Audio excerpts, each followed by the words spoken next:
What's up? Good morning. It's your boy Darkel, man. To the rig, man. Santa Claus has left the building, man. So the holidays are pretty much over. We have New Year's Eve left, but New Year's is a great holiday. You know, it's a celebration of the new year coming in and saying goodbye to the old year. And yeah, as a matter of fact, it's time to take down Bob Santa. He goes on my dash from the holidays, so I'll put him away. See you next year, buddy. But yeah, man, so I dropped the truck off at the shop that Monday before the week of Thanksgiving. You know, it was a Monday of the week of Thanksgiving. I dropped off the truck, you know, got the oil change done, you know, fuel filters, oil, all that stuff. I'm starting a new thing. I never did that before, but you know, this product, Lucas oil, you guys probably already know it's this real thick viscosity oil. I didn't even know it was that thick. I used it for the first time the last week before Christmas. So according to my mechanic, he says every time you do an oil change, he recommends putting 2 gallons of that stuff in there to my 10 gallons. So 2 gallons and then topping off with just the oil that I regularly use, which is 1540. So I did that. Got 2 gallons of that Lucas in there, and you know, we topped off with that 1540. That's supposed to extend your, you know, help your engine out, extend the life. So we'll see how that works out. But yeah, got a PM done. Got both steer tires, both sides, steer right and left steer tire. Got the hub seal and the wheel seal done, which is the outer and the inner. Both sides, got that done. I had a broken stud on the passenger side, got that done as well. I had a coupling hose, it's like a 2.5-inch coupling hose, a coolant hose that used to kind of like swell up when I was driving, so I got that changed out. Once they start swelling up like that, I mean that those are signs it's time to change it. Change that out. What else I did? I had the electrical issue that I was having. If you watch my previous videos where the lights were flickering, popped the relay. Well, I have found the wire when I had stopped out in Georgia, and it drove good for the rest of that night. But the next day, it did it again and started popping again, so I knew it was a wire. So yesterday, we were going crazy trying to find out what was causing, because it will only pop the relay when I was driving speed, you know what I'm saying, on the highway. It would not pop the relay when I was doing local driving, like driving slow. So me and my mechanic were all over the truck yesterday going crazy trying to figure out what is causing it, looking for this wire. We're looking everywhere. And the one place, so then I stopped for a second, I stood in front of my truck, and I'm like, something when I'm going at high speeds is moving, causing, and there's a wire around there. And so I looked at, standing in front of my truck, I realized that the only pieces that I could really do that kind of movement like that would be those in front of my air breathers, the strip of lights that I have there. It's like a wide piece of chrome, and it moves. And I checked it before. I never noticed it. So when I look on the driver's side, everything is nice and tidy. On the passenger side, the very bottom light, I guess I never noticed those 2 wires that are kind of hidden, and they were literally sticking straight out, the white and the black. And I moved the flap just a little bit, and it made contact with the air breathing, like it made it should flicker, and it popped the relay. So I already knew that was a problem. So thank God it was nothing major. We went ahead and fixed those wires. We already had we started with the relay. We went ahead and changed the relay out. The relay that I had was a 4030.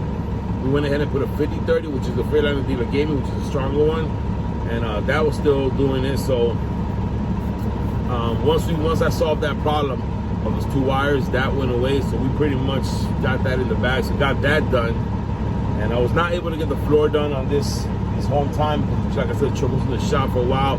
We are going back to the shop right now because I need a 1 tire. But my truck has 24.5s. You know, the average truck has a 22.5, 0.5 tires. These has 24s, and the mechanic couldn't find a tire. The truck was there for the Monday before Christmas, and I guess all truck drivers were tiring up for Christmas.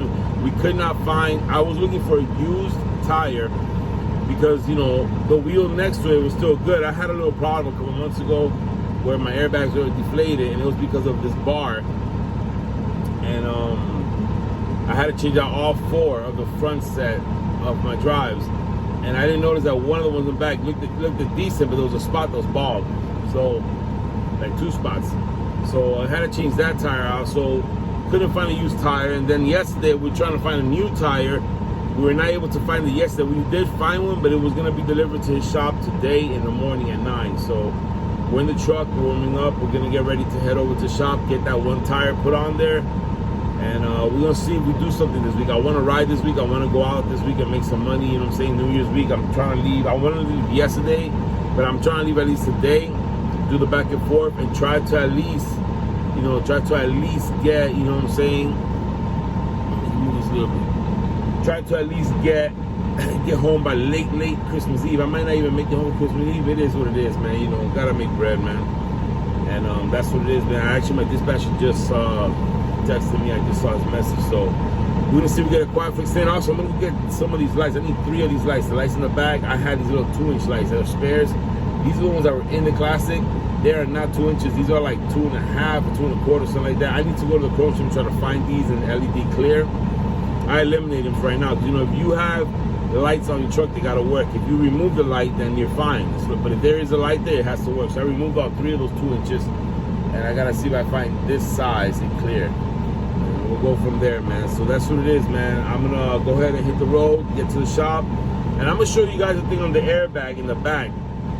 And maybe you guys got a Classic and you feel your shit's bumping or it's a rough ride. I'm gonna show you something that's happening to my Classic, and I'll make a short little clip of it and I'll add it to this video once I get to the shop. So let's get to the shop and I'll catch you guys over there. It's your boy Don Cal. Alright fellas, guys, I'm gonna show you guys something on the Freightliner Classics. At least my truck is a Freightliner Classic XL 95. And if you one day go check your truck and you notice that all your airbags are flat while the truck is running, there's no air leaks, check this out, at least on the Freightliner Classic, because mine does that sometimes when I have a heavy load and I disconnect too hard. This right here, this leveling bar is right back here for the airbags to the back. So what happens to me sometimes is the weirdest thing. This will get reversed, it'll be face down. Like this is like a rubber. And then sometimes when I drop a trailer on a heavy load, it'll just flip upside down and all my airbags will lose air. That's how I ended up, you know, having to change these tires out here and the one I'm changing out, because I drove it like that. I didn't know that the airbags were flat, and all it was this leveling bar. Always check. So if your airbags are flat, all of them at the same time, check this little leveling bar right here. Something that happens to at least my Freightliner Classic. That's what it is. So that's it. We're over here. You see right here, we're getting that tire changed. Tire's off. And get that tire put on there. Nice and chunky tire. And we're gonna get ready to ride. I'm already booked. We're gonna go up to Kentucky, pick it up in Pooler, Georgia tomorrow. Going up to Kentucky. Then we're gonna take a load from Kentucky right back to Florida to Lakeland to We're gonna make a little bread. We're gonna get home for New Year's Eve, and that's how we do it. I'll catch you guys in the next one. Peace. Yes, sir. That's that Kelvin power unit, baby. No idling.